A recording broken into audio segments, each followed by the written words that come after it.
If you're a bivocational pastor, then this special flash episode is just for you.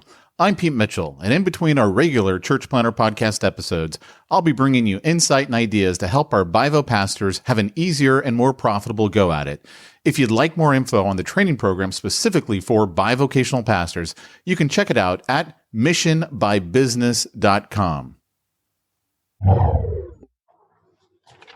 Hey, bivocational pastor and church planter, Pete Mitchell here, and I have a special guest with me, Mr. Dave Negri. Hey, I'm Dave Negri, and I am a special not guest. the co-host today. So the reason why I'm doing this quick little, it's going to end up being on the podcast, and I'm going to put it up on Facebook. I'm not doing it as a Facebook Live because I screw up too much with Zoom when I do that. Wayne and I did a Facebook Live last week, and I screwed it up, and it's too much tech for me. I'm limited on the tech that I can do. I hear you. I've had to redo them over and over, and I just do them. If I like them, then I'll stream them the next day. Right. It's easier. Yeah, exactly. So Dave and I have been doing – well, Dave and I have known each other for – how long ago? I don't know, 10 years. It's been a long time. Yeah. And I think he originally bought a book of mine, and then he got on my newsletter list, and then he wanted to have some marketing done for his business. He's got a home services business, roofing, painting, that kind of thing. Not roofing, I should say, roof cleaning. All right. And so he wanted some help with some marketing. He was actually the one guy, when I looked at all of his marketing, I was like, okay, you already know what you're doing. What do you need me for? Like, most of the time I look at people's marketing, I'm like, okay, I got to start from the ground and work my way up, right? I remember you saying, I've already gone through 500 pieces of paper. Yeah. And it's good stuff. I mean, I might do little tweaks here and there, but that's actually more of a personality thing than you're not following established marketing rules. Right. And so as you were one of the many people who's fond of saying that I caused you great mental anguish and harm when I talked you into doing a podcast. Yeah, that was 6 years ago. Right, which was the Contractor Secret Weapon podcast.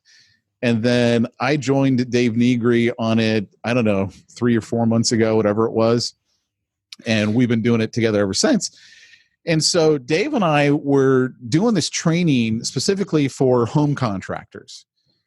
And Dave's passion, I'm going to let him speak to that here in a minute, and my passion are very much in line with each other. So Dave, why don't you tell everyone what your changes, like we've actually decided to scrap the whole Contractor Secret Weapon, 6 years of it, right? And just literally stop it. And we're starting a whole new thing. Well, it's interesting because it was, it'll be 2 years ago in March that I basically was really having a really rough time. The Lord was just bouncing me all over the place. And I was wondering about things that I've never wondered about before, worrying about things that I've never worried about before. And I just got to the point where, because I had got a very expensive coach. And it all boils down to my ego got in the way and it cost me a lot of money. But in the interim of that, it was like, Lord, what is going on? What am I doing or what am I not doing? And I got three distinct things. One was, dude, you're chasing the wrong thing. You need to be chasing me. The other one was make your life simple and get rid of the clutter. Oh, and the last thing was you have to depend on me for your business. You can do no marketing. And that's tough for a marketing guy. But I mean, listen, I'm 65. I've been through a lot of refining in the fire, and I know when to stop the pain. As soon as possible. So the last podcast I did, I had 4 or 5 podcasts in the queue, and I did one last one, and you can go back and look at it. It's the most listened to podcast, is when to know when to make transitions, or it was similar to that. And one of the biggest challenges that I went through, and going through and putting together, webinars and stuff for contractors, and I'm going, there's just something missing. There's always something missing. And when I got to it, I just realized that the times that I made the most money, did the most business, is when I prayed about it. And here I am going through five and a half years of teaching guys how to market, which is great. I mean, everything worked. I learned how to talk to people. I learned when people buy, how they don't buy, when they should buy, the marketing, all the steps and what to say and how to say it. But really, when I prayed is when my business grew. So how do I take that? So I stopped the podcast. I called my coach, who was very expensive. And I said, listen, I'm 12 months into an 18-month contract. I got to stop. Why? Well, and luckily he's a believer, and I went through the whole thing with him. He says, do you have a problem with making money? I said, no, it's not the money. I don't have a problem with making the money. God said, stop. I'm stopping. That's all there is to it. So I says, whatever I owe you, and just give me a bill. So he said, I can't charge the whole thing. And I go, well, that's fine. Do whatever you feel is necessary, and we'll go from that. And he cut $5,000 off the bill, which was nice. And so I went through 2 years, the last 2 years and I stopped the podcast. I didn't do anything with it until 2 or 3 months. Well, whatever, how long ago? 3 or 4 months ago. I don't even remember now. Yeah. He said, let's start this back up again. I said, well, it's been like 20 episodes, so maybe it's been a little bit longer. Yeah, it's 20 episodes. But there was always been something missing, even doing this. And I just really feel like Christian business owners struggle too much because they're chasing the wrong thing. And so how do we get Christian business owners to become profitable, become prosperous the way God wants them to be, so they can become the people that God wants them to be? And I'm a firm believer that each business owner, God has blessed them with a ministry, and most business owners don't understand that. They just think that they're chasing the dollar to have a better life so that they can maybe give more, but don't know why they're giving more. I think that, we've talked about this, and I just think that there's too many people who are chasing the wrong thing. It's really basically the best way to do it. So how do you trust God for your business? How do you trust God for anything? Well, I think a lot of it has to do with learning what his promises are, because we all believe lies. That's the most dangerous thing that each one of us have done in our lives, is believe the lie. But the big problem is that the lies become our truths. So the only way to actually know what the truth is to get into the Word, build a relationship with the Lord, and then grow your business, grow your ministry that God has given you. And business is a ministry. Right. So you want to tell them what we're doing next? So we're starting a new podcast. Because that's the way we roll. And it was like the other day, said, well, let's just scrap this and do something else.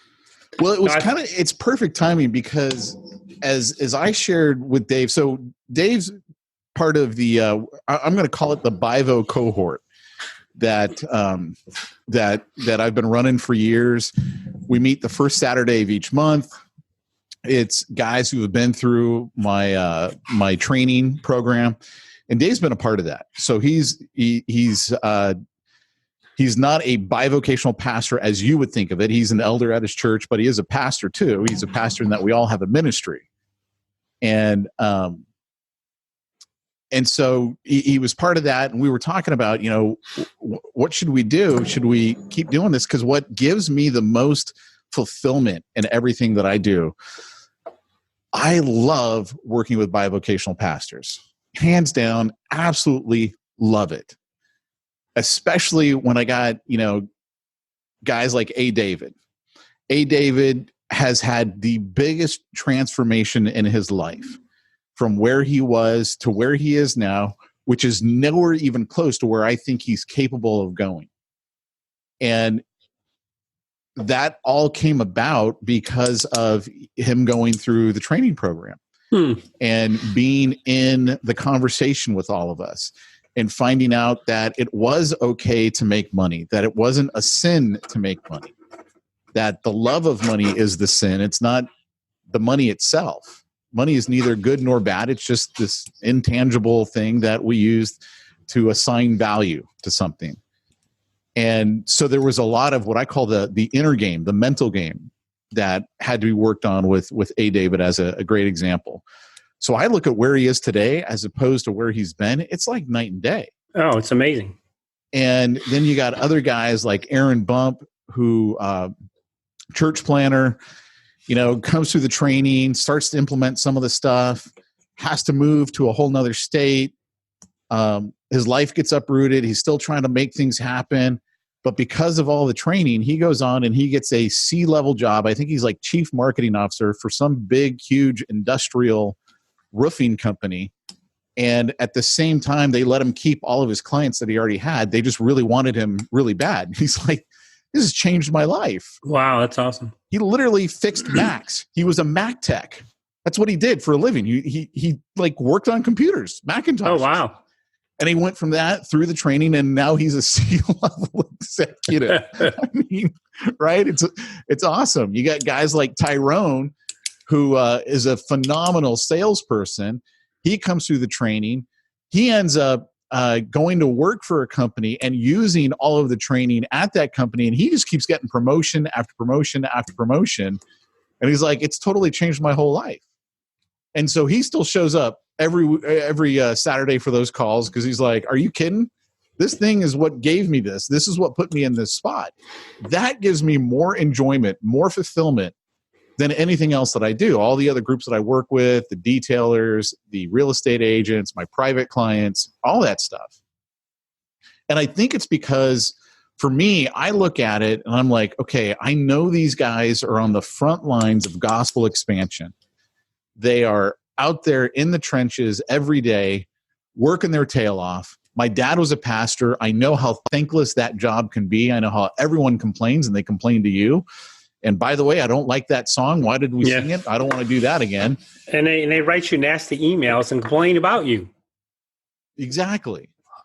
So it's like, I understand what they're going through. And I'm like, I just want to come alongside and I want to help them. And this is the thing that I do, right? Like, I know how to generate business for businesses. That's my strength. That's what I can teach them how to do. And then they're able to go out there and do that for other businesses. And the biggest problem with that whole thing for me is there aren't enough bivocational pastors who can afford to come through my training, right? Because it's got to be worth it to me too, because I'm taking time away from my family. So it's like, I want to help them, but at the same time, I got to pay for my time. And so that was one of the reasons why I had literally just last Friday at 4:30 p.m. I put up a new training at missionbybusiness.com, right? I gotta do my plug for that. Missionbybusiness.com. Head on over there, check it out. And I came up with a new program at a price point that I know everyone could afford. And I'm like, all right, this is I think the perfect way that I can help bivocational pastors. And that's right when, Dave, you and I started talking about, well, what should we be doing? And you're like, look, I really want to help Christian business owners understand what it means to be a Christian business owner as opposed to a Christian who happens to have a business. And so that's really what we're focusing on with this new podcast, which right now we bought the domain for it. So we're thinking we're going to call it this, but who knows? We could always change it. That could be tomorrow. Right, exactly. thrivingchristianbusiness.com. So it'll be the Thriving Christian Business Podcast. And that'll be just a little bit bigger reach than just bivocational pastors that I work with, because this will be for really anybody who considers themselves a Christ follower who's in business. And in fact, Dave and I just spent the last hour putting together our 9 steps for that business. And of course, very first step, what does it start with? Trust God for your business. In fact, why don't you tell them why did you specifically say trust God for your business? You said trusting God was like the key right there. Well, what was the other word we were talking about? I see I erased it, so I don't remember now. It was like follow God or focus on God or something like that. Focus on God. I think that, well, it goes back to, at the church I teach a class called Trusting God for Your Finances.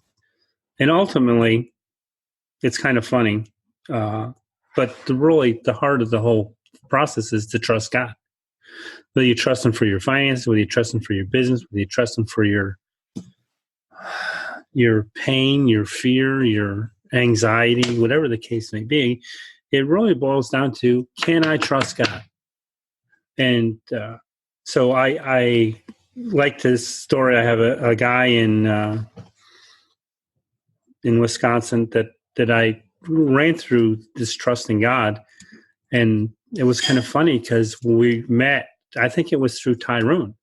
Oh, okay. And so I says, listen.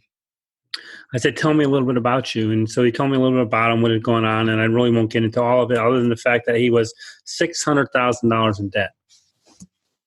And I go, do you have a propensity to not make a profit?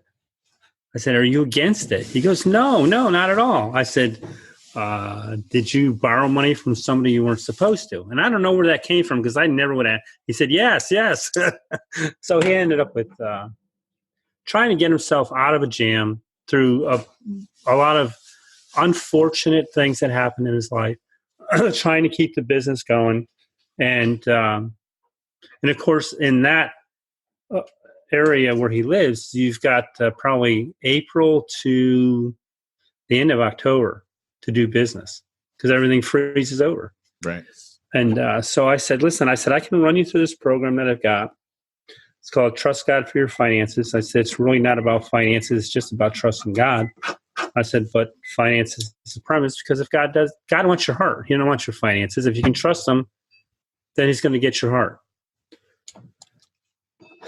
So he goes, okay. So I said, but here's the exciting thing. He goes, what? I said, right now, God has you exactly where He wants you. He goes, isn't that the truth? And I said, honestly, and I tell this to everybody, I don't mean to be flippant, but if I give everything over to the Lord, if I give Him control of my business, if I give Him control of my finances, if I give Him control of this, and I step back, then whose responsibility is it to make those things come together? He goes, well, I guess it's God's. I said, exactly. That's what He wants.